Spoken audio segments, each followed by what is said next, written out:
ছোট বোনের বিয়েতে বাবা আয়োজন করেছে 400 লোকের। আমি গেলে তো 401 জন হয়ে যাবে। অতিরিক্ত একজনের দায়িত্ব বাবা নিতে পারবে না, তাই যাব না। একটা কোর্স করতে যখন দেশের বাইরে ছিলাম তখন রবিন নামের এক বাংলাদেশি ভাইয়ের সাথে রুম শেয়ার করে থাকতাম। একদিন রুমে এসে দেখলাম উনি লাগেজ গোছাচ্ছেন। রুমে এসে বললাম, দেশে যাবেন নাকি ভাই?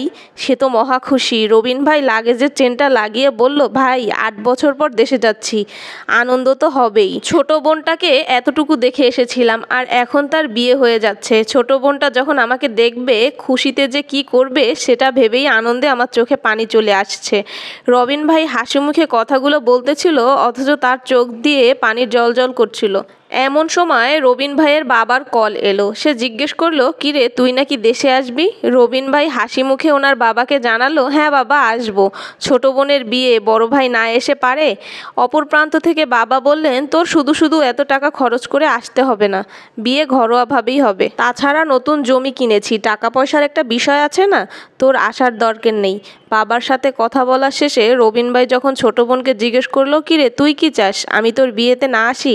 ছোট বোন বলল, এমনিতেই বাবা অনেক টাকা খরচ করতেছে, 400 জন খাওয়ার ব্যবস্থা করতেছে, গরু খাসি কিনে এনেছে, এই অবস্থায় তোমার এত টাকা খরচ করে দেশে আসতে হবে না।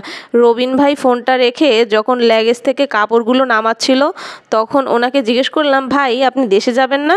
রবিন ভাই চোখের পানি মুছতে মুছতে বললেন, বাবা বিয়েতে আয়োজন করেছে 400 লোকের, আমি গেলে তো 401 জন হয়ে যাবে, একজনের দায়িত্ব বাবা নিতে পারবে না, তাই যাব না।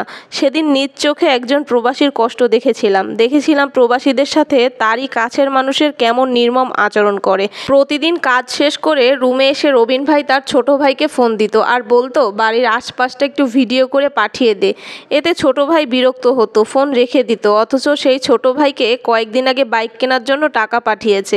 আমি যখন নতুন আইফোন কিনলাম তখন উনি ফোনটা হাতে নিয়ে বললেন, এটাই তাহলে আইফোন যার জন্য মানুষ এত পাগল? আমি বললাম, আপনিও তো একটা আইফোন কিনতে পারেন, কি একটা ফোন ব্যবহার করেন অর্ধেক ভাঙা।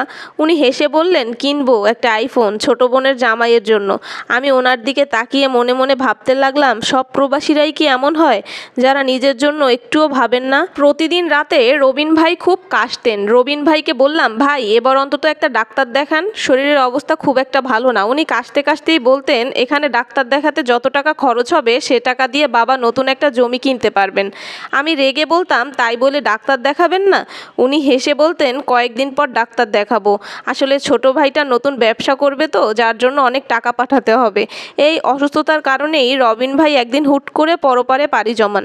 ফোনে যখন ওনার বাবাকে বিষয়টা জানালাম তখন উনি খুবই কান্না করতেছিলেন, কিন্তু যখন বললাম আমি লাশ পাঠানোর ব্যবস্থা করতেছি, লাশ দেশে পাঠাইতে 2.5 লাখ টাকার মতো লাগবে, আপনারা টাকার ব্যবস্থা করুন, তখন ওনার গলার স্বর পাল্টে গেল। উনি আমতা করে বললেন, এত টাকা?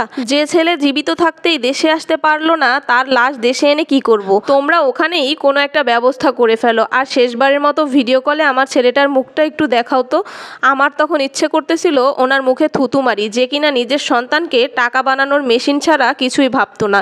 এরপর ছোট ভাইকে যখন ফোনে বললাম, তোমার জন্য কত কিছুই করেছে, তুমি না হয় একটু লাশটা নিয়ে যাওয়ার ব্যবস্থা করো।